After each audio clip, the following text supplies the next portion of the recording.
Give a huge warm welcome to meet the filmmakers here at the Apple Store, the writer and director of the film and star of the film, Mr. Matt Smith and Ryan Gosling.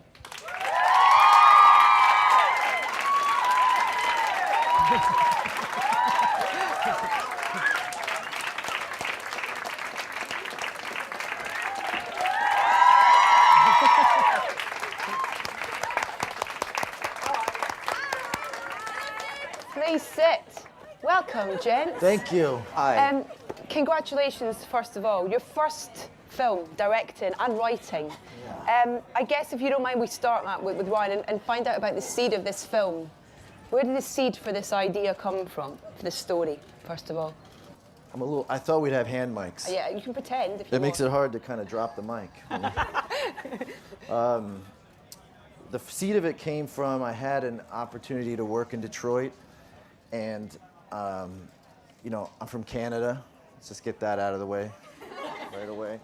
And I had I guess kind of a crush on America and Detroit. Detroit, just growing up, always seemed like everything cool came from Detroit, you know, from Motown to Eminem to, you know, just like Motor City, really the image of the American dream, or the iconic image of that. And when I finally had an opportunity to go there, it was just very different, you know. At this point, there's like 40 miles of abandoned neighborhoods, and within those neighborhoods, there's, you know, like occasionally families that are trying to keep their homes, and the neighborhoods are being torn down and burned down around them. And when I got there, they had just declared bankruptcy, and they were cutting off the power to the street lights. So it just seemed like that dream had kind of become a nightmare for these families. So I just thought I would like to try and make a film about that. And was it always your idea that you'd write it and direct it? Yeah, well, you know, it didn't happen like I'm gonna direct. You know, it just, I had this experience there. You know, they were tearing down all these like historic buildings, and I thought, if I don't start right now, it's gonna be gone. So yeah.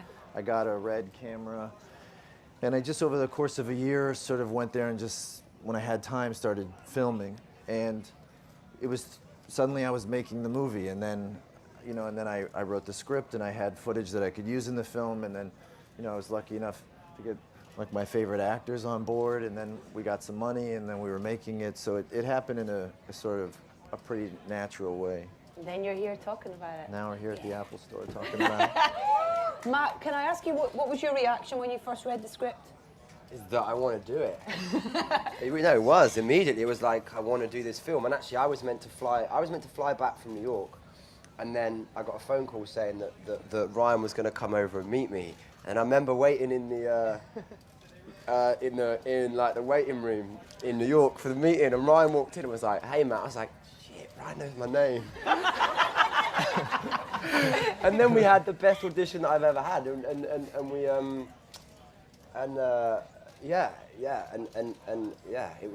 it sort of started really brilliantly for me, and continued that way. It was a wonderful process.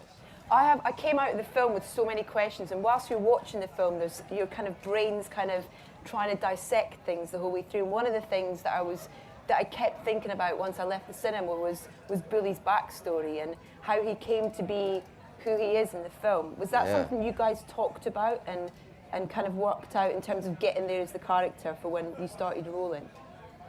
Yeah. I mean, I think the interesting thing about Bully is that he's sort of always been there.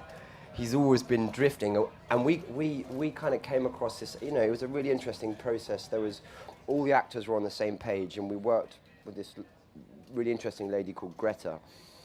You know, for Bully, there was sort of like, for me anyway, there was always like a kind of timelessness to him, where he's always been existing, and he was always this sort of weird spirit that had been around forever, living in this desolate place. And yeah, you know, it's. I thought a lot about that, and actually, this whole process for me as an actor was the most sort of unique and rarefied that I've ever had on a film set, because there was a real process before it where we worked with Ryan and Greta and all the other actors. And then once we got onto set, there was a real sort of language between us. It was just fun. It was good fun. Well, we got a clip right here that I'd kind of like to show you. Talk about kind of being on set, and this is a kind of really nice example of the derelict, but also the beauty that surrounds kind of where you shot. So let's take a look at our first clip from the film.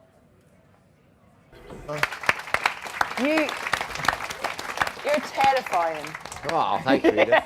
You say all the right things. No, everybody on set was scared of Matt.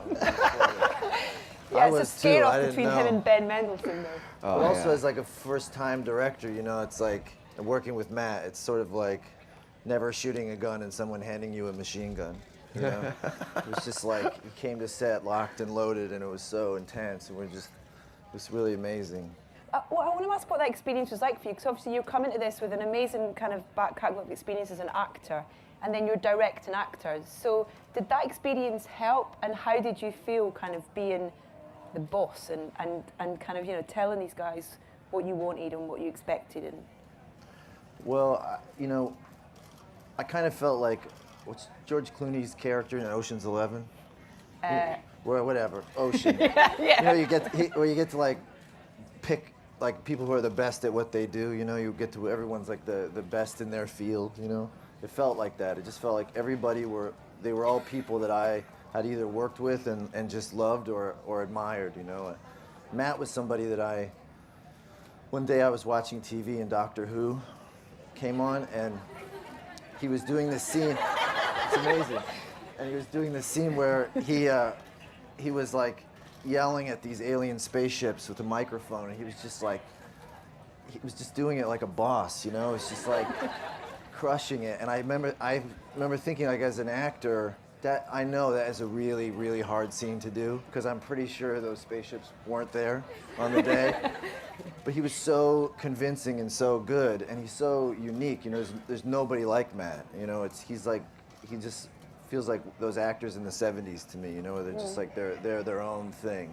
And I thought, like, I have to work with this guy. You know, so when he did the film, it wasn't like I was directing him, really. It was more like he was there because I wanted to see what he was going to bring and what he wanted to do. And I feel like generally that's how it kind of worked. You know, Yeah. It's just trying to create a space for them to do their thing. I wanted to talk to you after we see this next clip about kind of collaboration and improvisation as well on set. And this is a great little scene between yourself and Saoirse. Yeah, wow. Billy and Rat. See, well, you know, now we're talking, Saoirse. Let's take a Michael look. Jordan. Michael Jordan. I love the way you stay on her in that scene as well. And you kind of, but it's because the character, he's just always there. That's kind of Yeah. what you almost feel. You kind of don't know where he's hiding something. That was one of my favorite scenes to shoot. It was such a crazy night, and really kind of one of those scenes where it felt like that's what we were trying to do, you know? Yeah. Where we wanted to find a way to incorporate people from the neighborhood, and it was a really hard thing to do, you know, which the actors did so beautifully, and Matt did, I think, like it's kind of my favorite scene in the movie, where we were shooting at a gas station, and it was the only gas station for blocks, and I think they were selling something else at the gas station that I don't know what it was, but it was something else, you know, Sweets. other than gas, and people really wanted it. And we were shooting, and they didn't care, you know, they just wanted it. And at a certain point, it got really tense because they were gonna. It felt like something was gonna go sideways. So we just said, okay, just like let them in, you know. Yeah. And into the scene, and then they started coming into the scene, and the actors would sort of bring them out of Detroit and into this kind of It's the woman fairy with tale world of real Lost person. River. Yeah. And there's a the guy woman- in the gas station, yeah. they're There's all a real woman people. that he dances with. It's this woman, Mama A. Mama A. And she just came off the street, and she's like, damn, you sexy. And he was like, and she was like, and they started like this crazy, they were dancing, and it was just insane. But you felt like you were watching like an actor work without a net. You know, there was something that was really kind of happening, and Matt just did such a beautiful job of bringing her into the world of the movie. Oh, that's amazing. Because And amazing as an actor as well, actually. And that was the wonderful thing about the process, you know, is that we were there and we do all the stuff like. Well, actually, I wouldn't. I had no makeup any day. I just get there, put my costume on, and go. That was it. Like, and I just get there, and then any idea that you'd have, like that, for instance, that scene, you know, we'd be filming, but the DP Benoit, who did such an amazing job as well, he's a real genius. There was a freedom and a sort of instinct to what people were doing, you know, and I think good directors is they trust the people around them and they invest in the people around them, and I think that's really the sort of spirit that we had on this film, is that you could take risks. Yeah. And so therefore, if you found someone on the street, you'd be like, hey, come here, man. Or they just come instinctually because there's a film crew in Detroit and it was weird, and we just keep rolling. But most regularly than not, you'd have kind of people trying to keep them out. But the fact that you kind of brought them into the film gives it another realness to it, and that genuine kind of reaction to things as well. Yeah, we called them torpedoes. And they would just like, if the scene was getting too, you know, just like much like a scene, we'd send in a torpedo. And then they would come in and just blow it up. Blow it up, man. Is the old guy, the removal van, is he a real person? Yes, yeah. Amazing.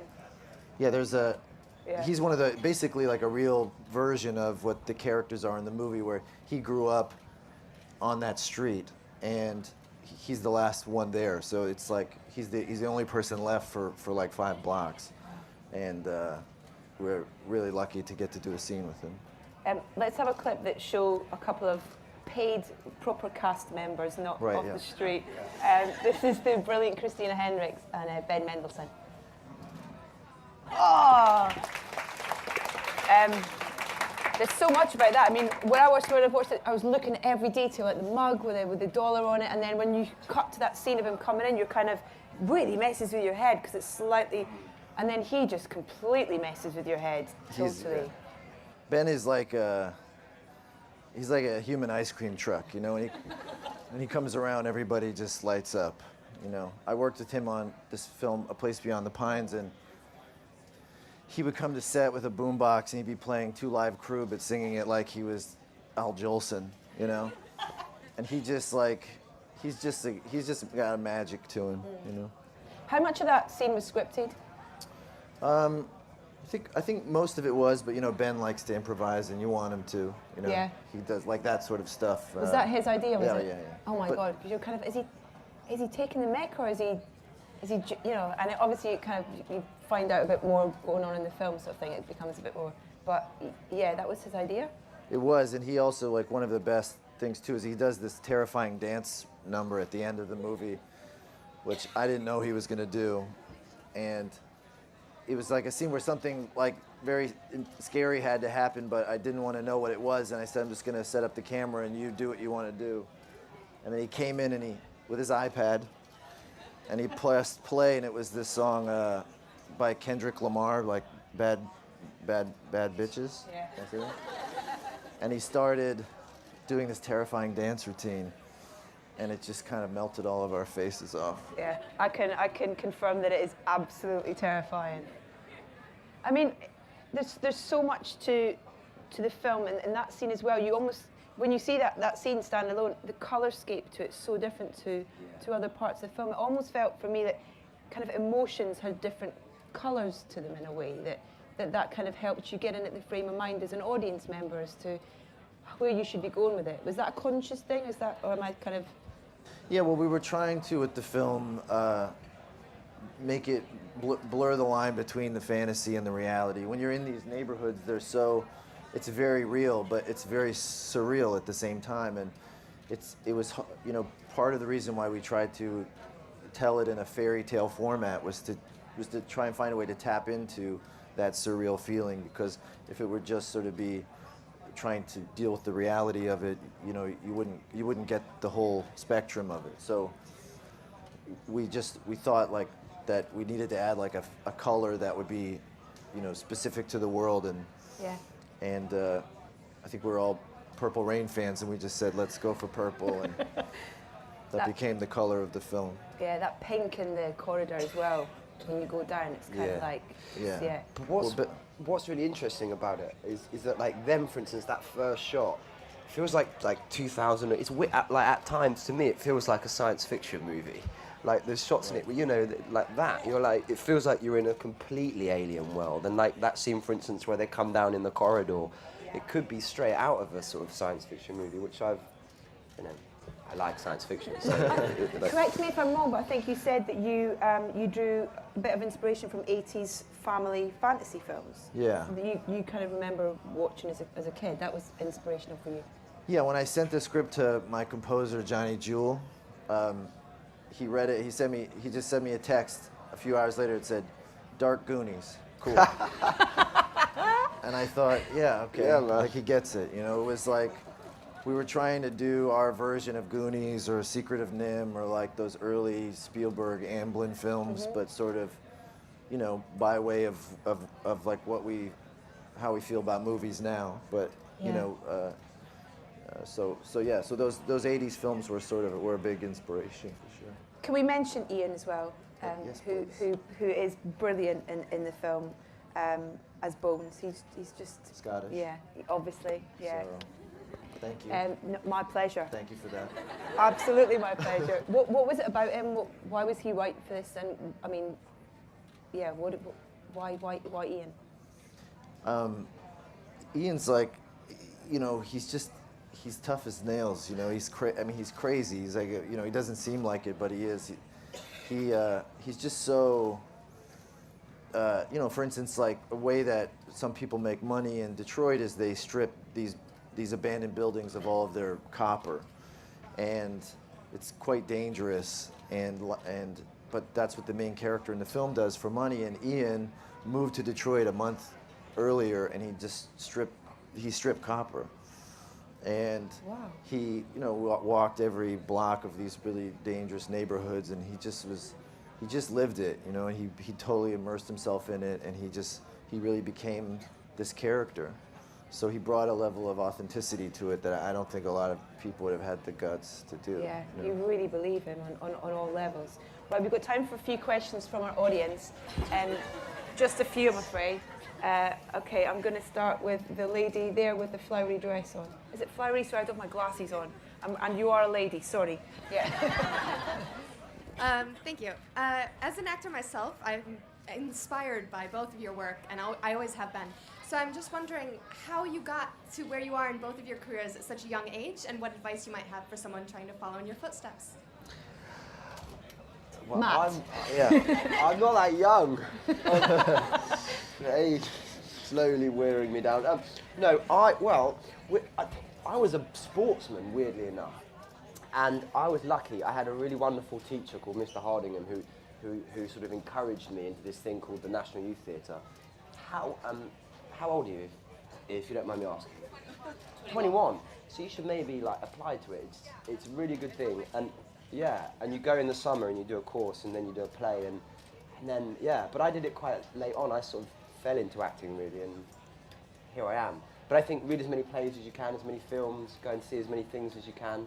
Just try and immerse yourself in it, really. And also just, you know, the way that I found Ian for the film was there's a website called Cast It, where you don't have to have an agent to audition for things. And I thought it was really amazing. I mean, he does, he's a, you know, I found his audition on there anyway, but it's a really great tool, I think, if you're a filmmaker or if you're an actor, because, like, well, for me anyway, you know, I saw like hundreds of auditions because of it, and these were, you know, so I got to see my movie sort of hundreds of different ways, you know, and it's very intimate because you make it yourself, so you don't have to go through a casting director, you don't have to go through an agent. I just feel like now is a great time if you want to do it, because there's so many ways to sort of like, you know, be immediate to yeah. someone like Ryan, you know, Yeah. where you can go and he can see it. Sure. I'm going to go to the lady who's had her hand up for the last 3.5 minutes, so it's either going to fall off or we have to get the question from her. I'm afraid it's our last question, sorry. Matt, for you, because you've not played many horrible characters, like did a Patrick Bateman, Yeah. and then like an educational film at NYT. Yeah. What was it like to go from playing the Doctor Yeah. when filming the 50th special to go and playing someone like Billy? Oh, it was Good amazing. question. Like, yeah, that's a very good question as well. Yeah, I mean, it was you know, the amazing thing about Bully is that I feel like I still don't really know him. Like, I sort of want to play him again.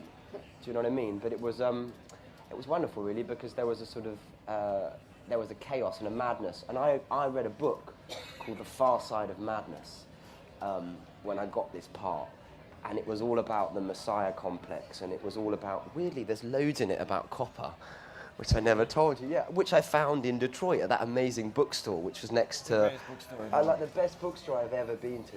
And I bought 3 books. I bought The Far Side of Madness, The Biology of Violence and Psychosis. And because I had nothing to do on my days off, I read all these books. And it was, yeah, it was, I don't know, this was a very special process, and it was great. Brilliant. Loved it, and I got to wear that jacket. Did you get to keep it? Yeah? Yes! Wearing it to Glastonbury this year, Get it! baby. There we go, we're going to spot you a mile off. no. Amazing. Oh, I shouldn't have said Amazing. Yeah. Don't worry. Hey, listen, you've both got famous jackets, Yeah. so it's great. You know, Yeah, you've got Battle this of the one, you've got the Jackets. drive one, so it's it's fine. I wore it for Yeah. Halloween, I'm ashamed. Amazing. Is this the route you want to take now, the directing? Is this kind of the passion from this experience? Is that, you know, is the next project going to be a directing project again, or do you know yet?